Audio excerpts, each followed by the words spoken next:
Stephen James. Councilmember Gail Brewer. The Director of Investigation and Enforcement of the Office of Cannabis Management, Daniel Hackney. Sheriff Anthony Miranda. Please welcome Osbert Orduña.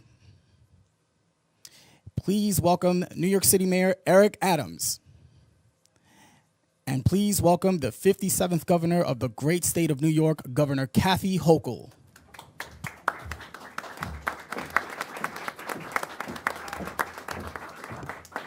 Good morning. Good morning. This is a great day.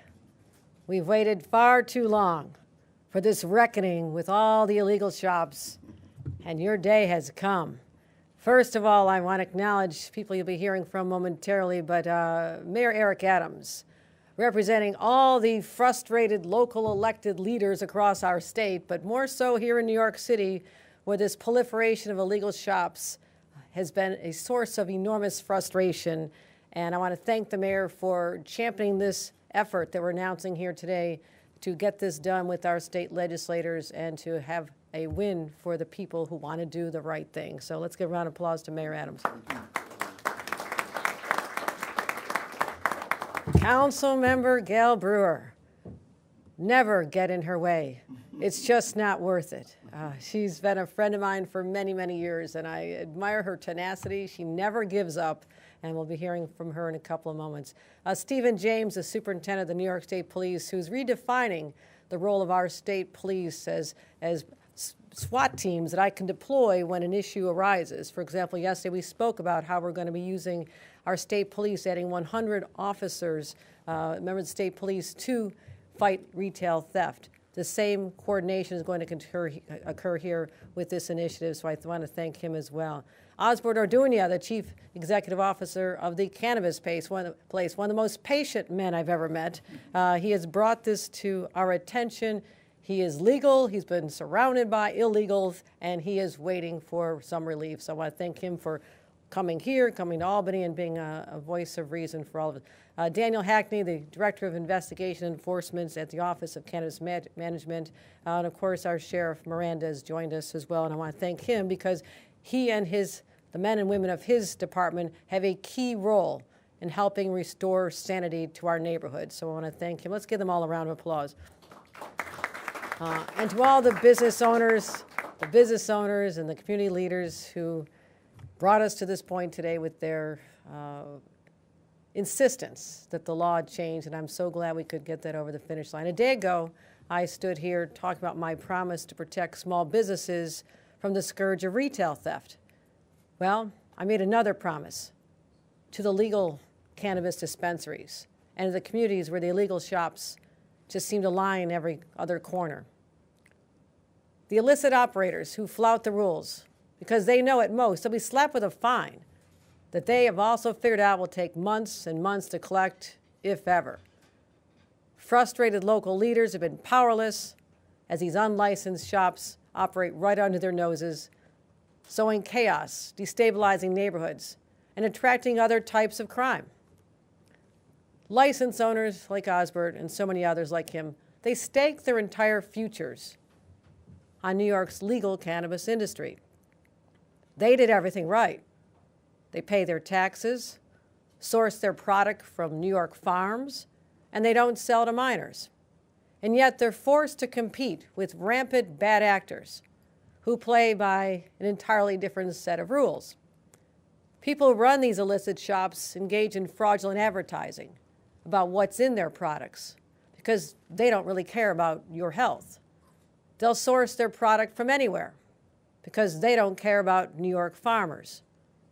They'll sell cannabis gummy rings, ice cream cones, chocolate bars because they don't care about your kids. And they'll evade the taxes because they don't care about the communities where they operate. In so doing, they make a mockery of our laws and believe that nothing will ever stop them. And until today, they've mostly been right. My friends, the insanity stops right now. Why? Because I kept my promises, we kept our promises, in doing exactly what we said we would do. I'm using the power of the state budget to give us the tools we need at the state and local level to shutter these illegal shops once and for all. We got it done, and we did it in partnership with our extraordinary leaders, Assembly Speaker Carl Hastie, Senate Majority Leader Andrea Stewart-Cousins, and all the other champions, the architect of these laws, Liz Kruger, Crystal Peoples-Stokes, and the many others who participated in formulating this package with us. At a future date, we'll be having a bill signing and inviting all of them when they've completed their business, which hopefully will be any day now. And all the other legislators who've been supportive of this. We will be celebrating with them at the conclusion of the session, as I mentioned. Now, we'll celebrate because very soon we will restore stability and order in these neighborhoods. We'll weed out the illegitimate shops and clear the way for the license owners so they can grow their budding businesses and realize their dreams.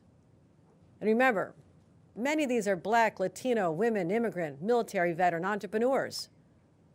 Some have been harmed by the long and futile war on drugs. These are the people that our cannabis laws were meant to empower. I'm fighting for them. And now, just like our efforts to combat retail theft, we have a 5-point plan. Point 1, the state will have the power to padlock the doors of these illicit shops. And I'd like to point out, I have a padlock here. You can borrow mine. All right, all right. All right, Mayor, let's hold up the padlock, Mayor. We got the padlock. Is this really a strong one, Mayor?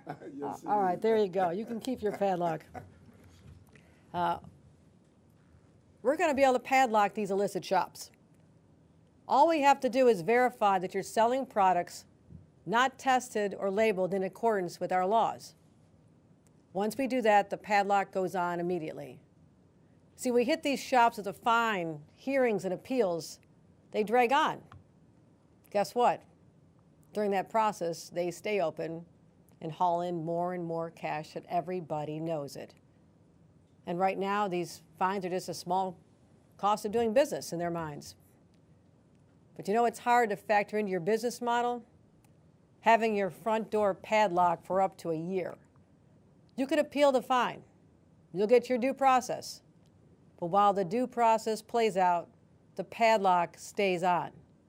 And it won't just be the state coming after you, which brings me to point 2.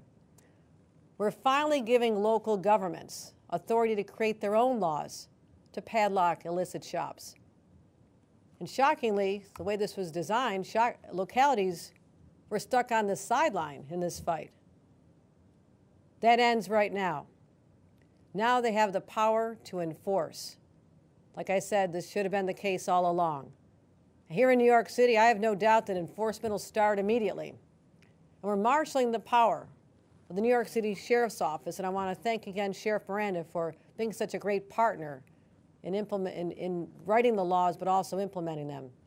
They'll be able to ramp up enforcement. And to add even more resources to this, the Sheriff's Office can then deputize the NYPD to help with these enforcement efforts. See what we're doing here? Bringing a lot of people out to say the gig is up. And remember, right now, up until now, the Office of Cannabis Management and the Department of Tax and Finance have been the only agencies empowered to enforce the cannabis laws. Not a good model. They're not exactly thousands of them out in the streets. So by enlisting the localities, not just here in New York, but all across the state, this is not confined to New York City at all. We'll have exponentially more people investigating and eventually helping shutter these illegal stores. But we're not just focused on the flagrant illegal smoke shops either. That brings me to point 3, rooting out illegal cannabis products out of the bodegas. Now let me be clear. We're not out to close down bodegas. But under our new law, we'll notify bodega owners if they continue to sell illegal products. We'll take away their liquor, tobacco, and lottery licenses. And if they still don't comply, then we can put a padlock on their doors. Point 4, we're going after the landlords who knowingly give cover to illicit cannabis operators. Here in New York City, if you fail to evict a tenant you know who's selling cannabis illegally, we can hit you with a fine of up to $50,000. And point 5, I mentioned the state police. We're forming a statewide task force that'll carry out civil enforcement to close the illegal stores, also while going after their suppliers and busting up the pipeline of illegal cannabis coming in from other states where much of it is. That's what the illegal storefronts are relying on. This will require close collaboration between state agencies and local law enforcement, something from the beginning of my term we've proven we're very good at. New York State Police will play a key role here, and we're already recruiting personnel from other agencies to join the effort. We'll have more details about the formal launch of this task force in the near future. Now let me be clear, I want to right-size expectations. They got a head start. There's a lot of them out there. Meanwhile, we're pushing and pushing and pushing to get more legal licenses in the pipeline, approved, and get more legal shops open. That is a top priority of mine. We have a lot of catch-up to do. And the illegal shops will not disappear overnight. But New Yorkers eventually will see a change in their communities. And that's what we're looking for. And throughout the negotiations, I'll also say this. A lot of tension on this issue, believe it or not. I heard pundits weigh in about the enforcement. I would have to say they're misguided, that they think that somehow this is going to return us to the bad old days of mass incarceration of people of color, making cannabis illegal itself. Nothing could be further from the truth. But I want to point out that 2/3 of legal dispensaries are minority and women-owned businesses thus far. Just in the last year, we've doubled the number of black-owned dispensaries, legal black-owned dispensaries that exist nationwide. This isn't happening anywhere else. There's no intentionality to help people of color like we're doing here in New York. That's what sets us apart, and I'm proud of that.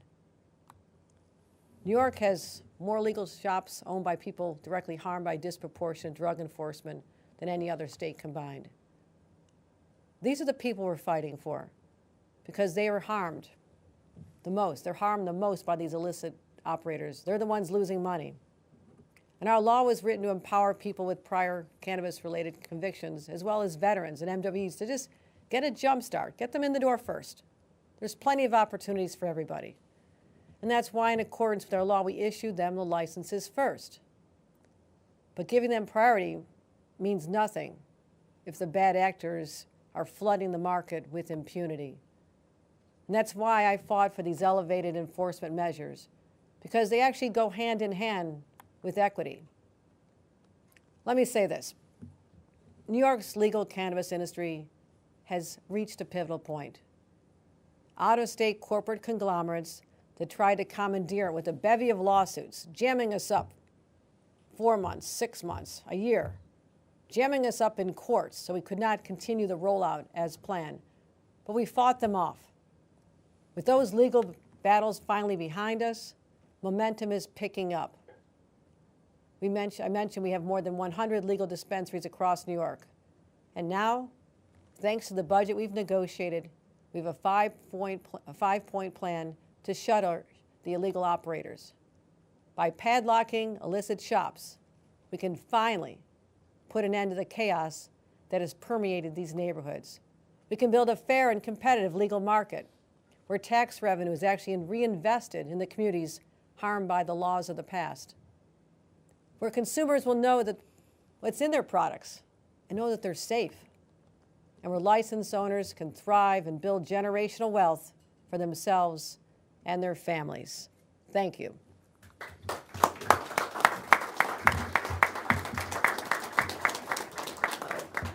With that, let me bring up Eric Adams, the mayor of New York City, who's been an extraordinary partner in fighting crime wherever it rears its ugly head. And this is just the beginning of taking on these illicit shops throughout the city of New York.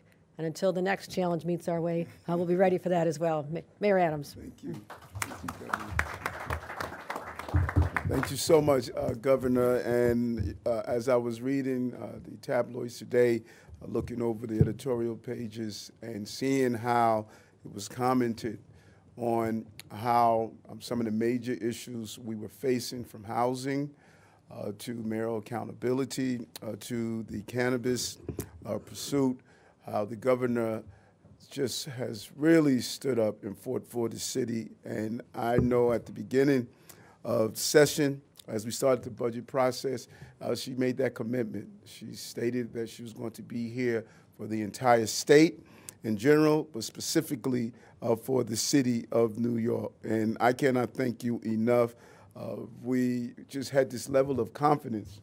As I spoke with you, you stated that, Eric, we're going to fight hard for the city. We know what the city has gone through, dealing with the migrants and asylum seekers and the overproliferation of cannabis, illegal cannabis shops.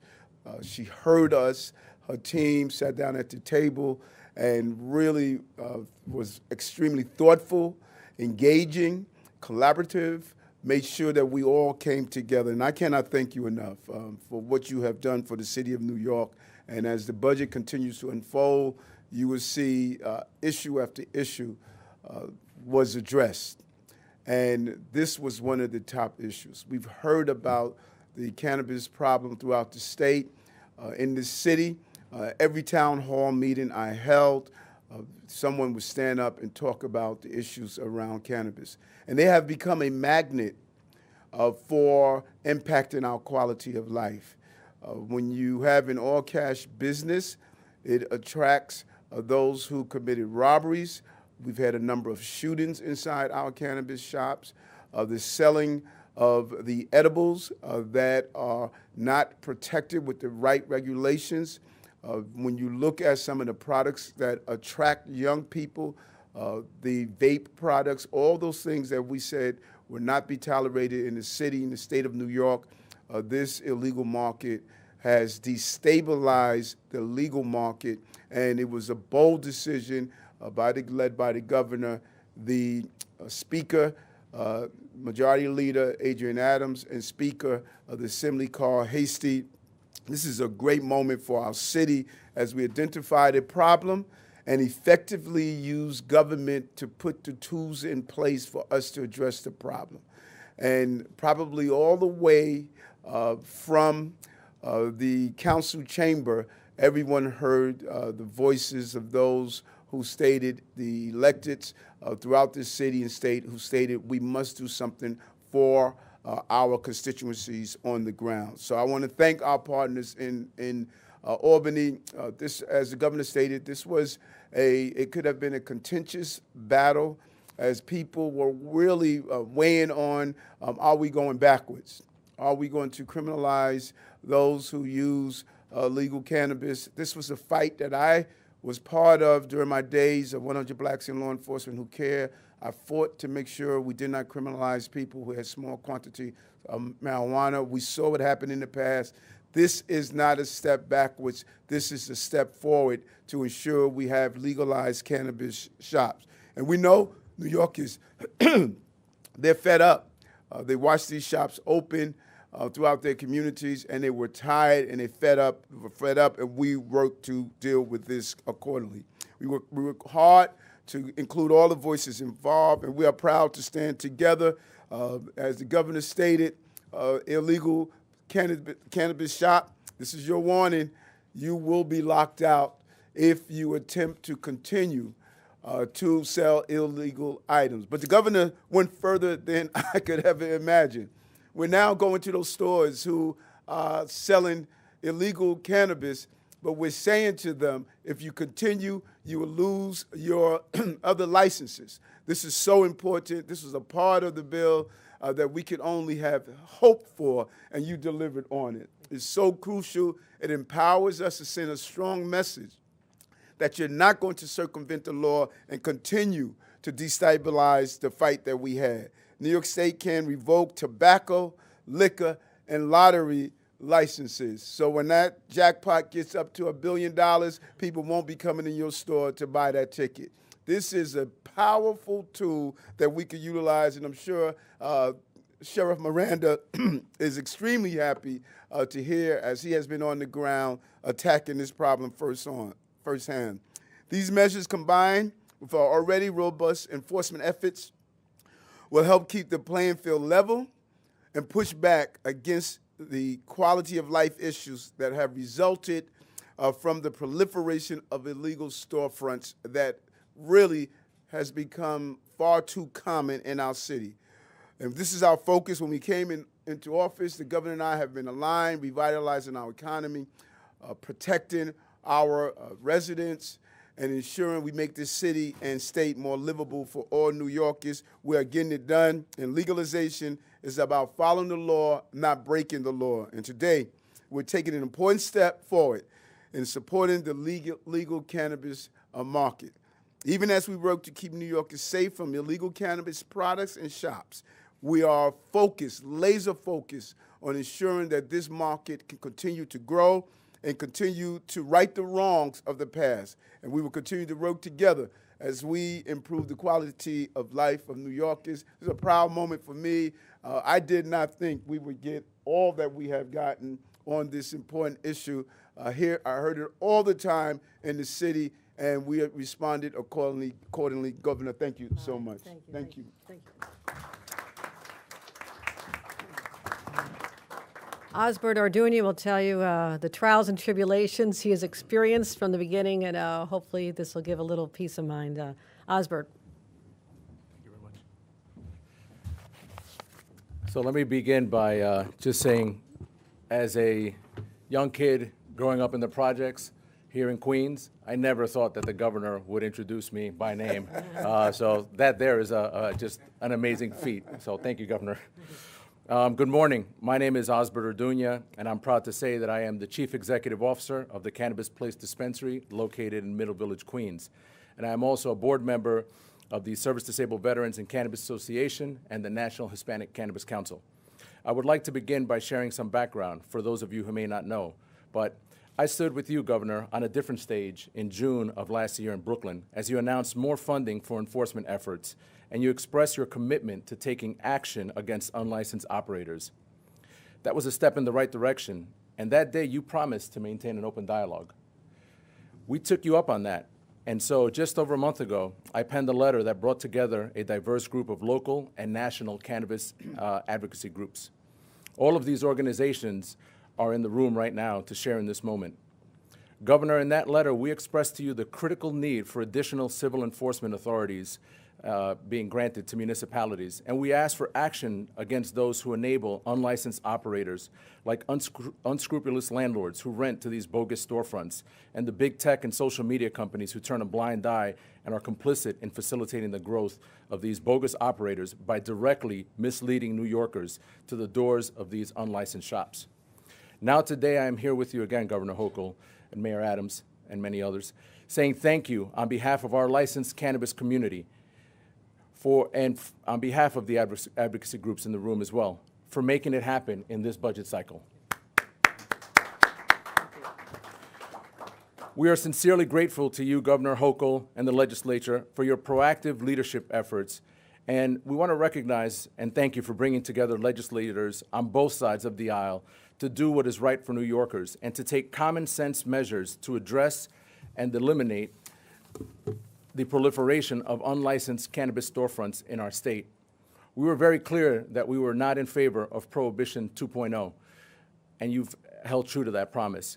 Your dedication to finding inclusive solutions to this issue is commendable and greatly appreciated by our cannabis community. The unchecked growth of unlicensed cannabis establishments and the unscrupulous landlords who enable them create significant risks to our public safety, consumer health, and the integrity of the legal cannabis industry. Your leadership in taking proactive measures to address this critical issue in your landmark 2025 budget demonstrates your commitment to protecting our citizens, supporting and empowering our cities and municipalities, and upholding the principle of the nation's most comprehensive and inclusive regulated cannabis market in our entire nation. That is the New York licensed cannabis market. I applaud your commitment to inclusivity in developing solutions that consider the needs of all stakeholders, including licensed cannabis businesses, our communities, local governments, and cannabis consumers.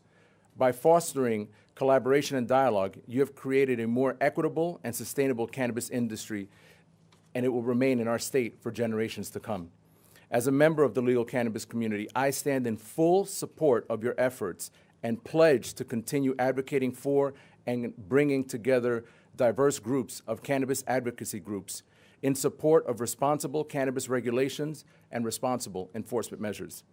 Together, we can work towards a safer and more transparent cannabis market that benefits everyone and raises much-needed tax revenue that will go directly back into our communities, helping our neighborhoods, our seniors, and our youth. Thank you again, Governor Hochul, for your proactive leadership, advocacy, and dedication for finding common sense solutions to the many challenges that are facing our state. On behalf of our team at the Cannabis Place Dispensary, I would like to give both you and Mayor Adams an open invite to come to our dispensary at 7403 Metropolitan Avenue in Queens and meet our 22-person team that is made up of a diverse group of individuals, Black, Latino, women, LGBTQ+, and veterans. These 22 cannabis careers exist today because of the MRTA and your leadership efforts to bring legal adult use cannabis to the state. So thank you for that. Thank you for your time, everyone. And most importantly, on this 420 Eve, look forward to seeing everyone tomorrow. Thank you. To close out our program, let me bring up the unstoppable Councilmember Gail Brewer. Thank you very much, Governor and Mayor. I want to say that one of the reasons I spent so much time trying to close, and I want to thank all the agencies involved, but certainly picking up on what everyone else said to thank the governor for this legislation, is because, and the mayor knows this, you're finding high school students in these shops and then going to high school and vaping, and it's outrageous. They pick locations within feet of a high school. The liquor store can come within 500 feet. Nobody should be able to do that. So that's number one. Second, they put candy in the window. They put balloons in the window. And young 11-year-olds go by and say, Mommy, Daddy, can I go in? Is that candy? Is that something for me? Put cartoons in the window. They're attracting the wrong group of people, number one. Number two, they're illegal. And all these wonderful individuals, not only doing their wonderful work of legal cannabis shops, but also just legal stores trying to make a business successful, have to deal with this next door. So I have one individual store that I focused on, Zazawaza, and it's closed. But it's much thanks, Mr. Mayor, to your wonderful consumer and worker protection, because we went after them on tobacco. They had 47 summonses, 6 visits, and they were still open. So we padlocked them with the help of Consumer Affairs and PD, and they broke the lock that night. So to the credit of Consumer Affairs, they came with 3 huge locks, and they're still closed. Because guess what? They went back the next day and illegally sold tobacco again. So these are folks who are not good human beings. I'll be honest with you. You can't do that.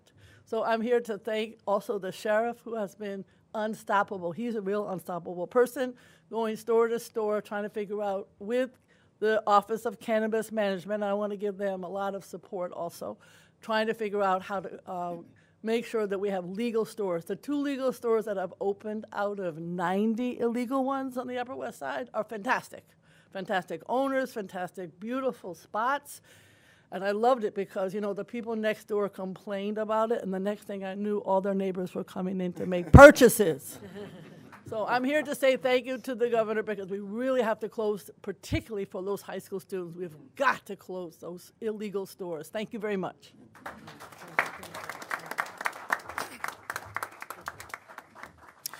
That concludes our program. Thank you for coming.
right, thank you. Just heard our great announcement. A lot of excitement and enthusiasm about finally beginning to stop the proliferation of illegal cannabis shops and to create the pathway for the legal stores and dispensaries to thrive. So I'm happy to take any questions.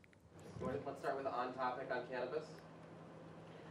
So shutting down the illicit shops is just one part of the equation. Another part of it is opening up legal shops. Do you support OCM dramatically increasing the number of licenses going out to legal businesses?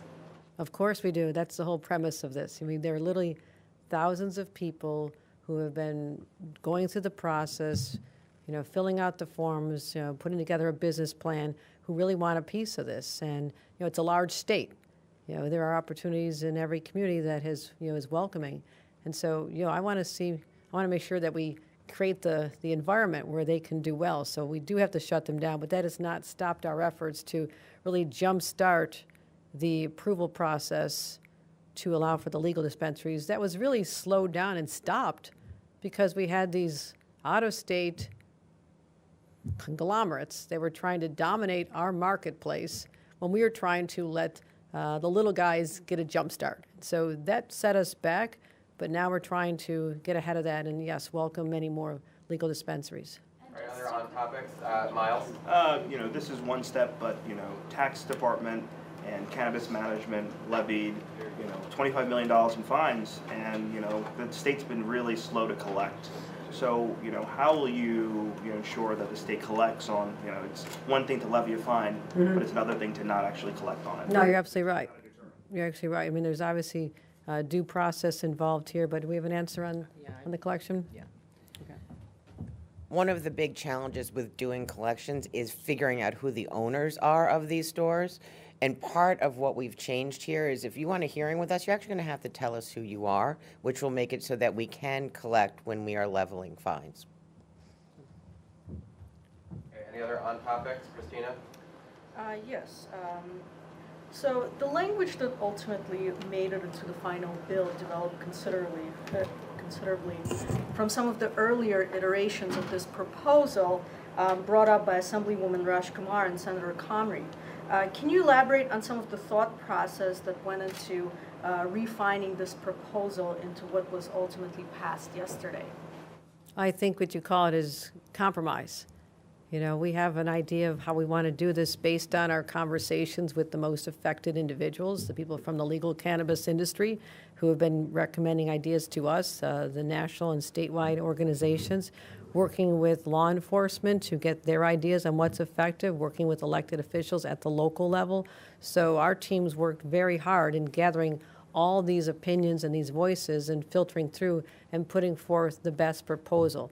I appreciate everyone's engagement in this, and certainly everyone who was, had a vision or had a part of this, and there's many, will get recognition from us when we finish up the budget and we can do a bill signing. So I want to acknowledge there are many, many people who are engaged in this, but this is the path that, working with our legal department, our legislative team, and all the people who have a stake in this, devised, and we think it's going to be very effective, this 5-point plan.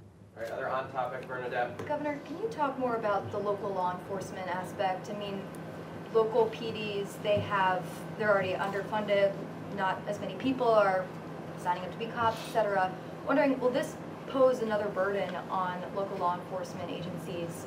And if not, can you also explain more about the task force aspect? They've been begging for this. Local law enforcement has been begging for relief. They have had their hands tied, and our sheriff is doing sheriffs all over the state are doing an extraordinary job. Our Department of Taxation and Finance is doing extraordinary.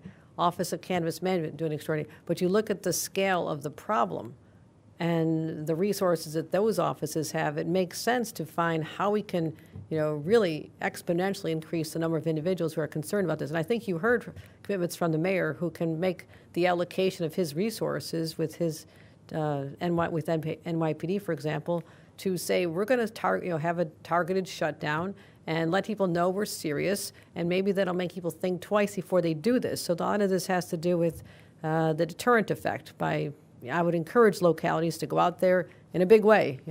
Agree with that? Everybody, go out there, show them, and if it ends up being whack-a-mole, we'll be right back at you. And eventually, we'll see the diminished number of the illegals, an increase in the number of legals, and then we'll right set this whole dynamic here. So we have been very good at the state level providing resources. For example, we put $40 million yesterday toward retail theft. We're following that model. I'm not sure what the numbers are on the enforcement here, but that's how we do it. We don't leave our localities hanging either. We want to make sure that they have the resources they need, whether it's district attorneys and our local law enforcement. They're important partners. But you're right. I mean, these resources are tight, but this is something that neighbors and communities and small businesses are begging for, and I would think that this would be a top priority for all local law enforcement. All right, if any time for a couple off topics, Tim? Yesterday, the Senate Majority Leader indicated that the budget will ensure that there's not, in the near term, any closure of SUNY Downstate Hospital. I was wondering if that's your understanding as well. And then I also wanted to see if you had any update on mayoral control.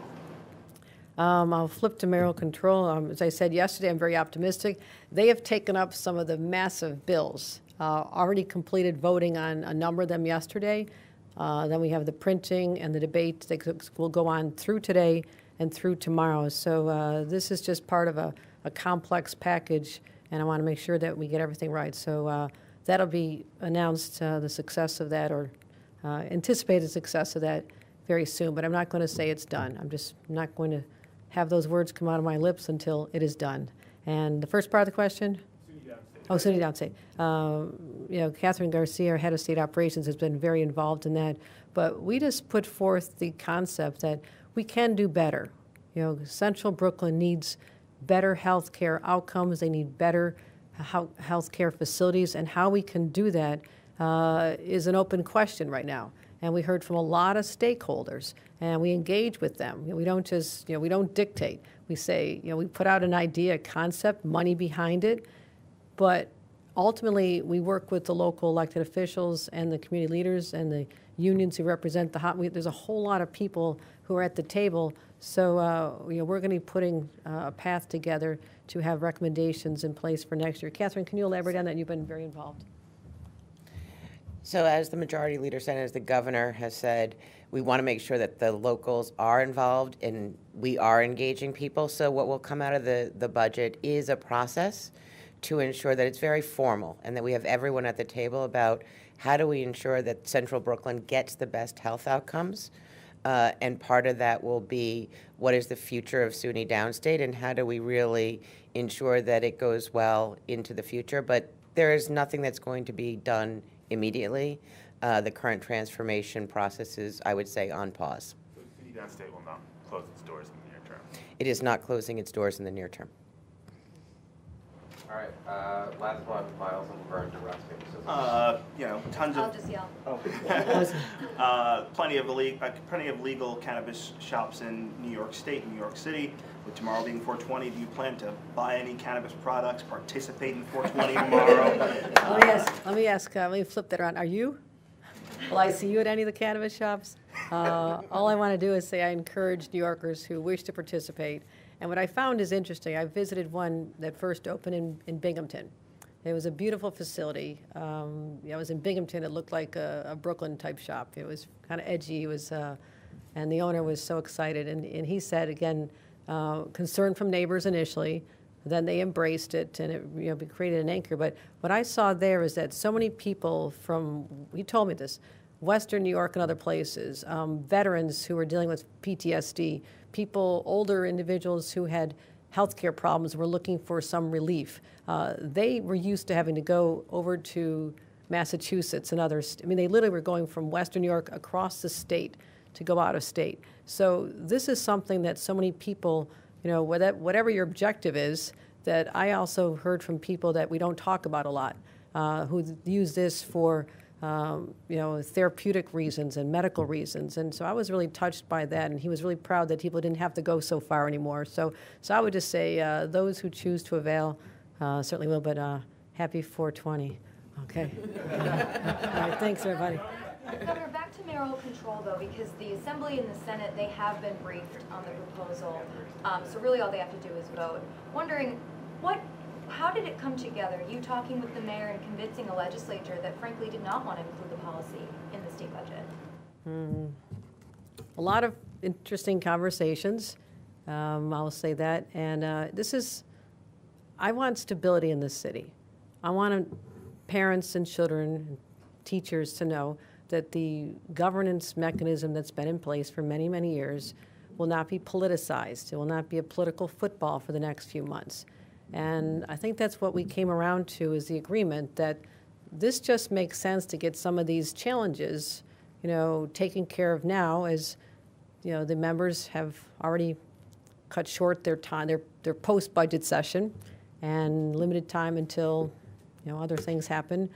And so I think that's what it was. Let's just deal with this. And we listened to many stakeholders, certainly conversations with the union leaders and others to talk about what is necessary to make sure that this is the best school system that our children could ever expect. And so and I think that's what we got done. If we get it done, if we get it done, that'll be what it is. Because again, this is this is one where people have very strong opinions. I understand that, but ultimately, I just want continuation, stability, continuing empowering, have one person accountable. And that's what it's all about, is making sure that and people have a lot of confidence in the chancellor as well. And he's been very engaged with the legislators, so I think that's been a strong voice and support. So, sometimes you just have to step back and say, we want to get this done. And I have a knack for figuring out who to bring together and what has to happen. So you'll see a lot of successes like that. You'll not see from me, and I think you can confirm this, I don't believe in having dragged out public battles over these. I mean, that may be what people expect in New York, and that's the way it's always been done. But there is always a common ground to be had, and I will always be the voice of moderation and reason and common sense who says, but why not just come together and do this? And that's what we achieved here in many ways. So thank you, everybody. Appreciate it. Will you listen to Taylor Swift's album today?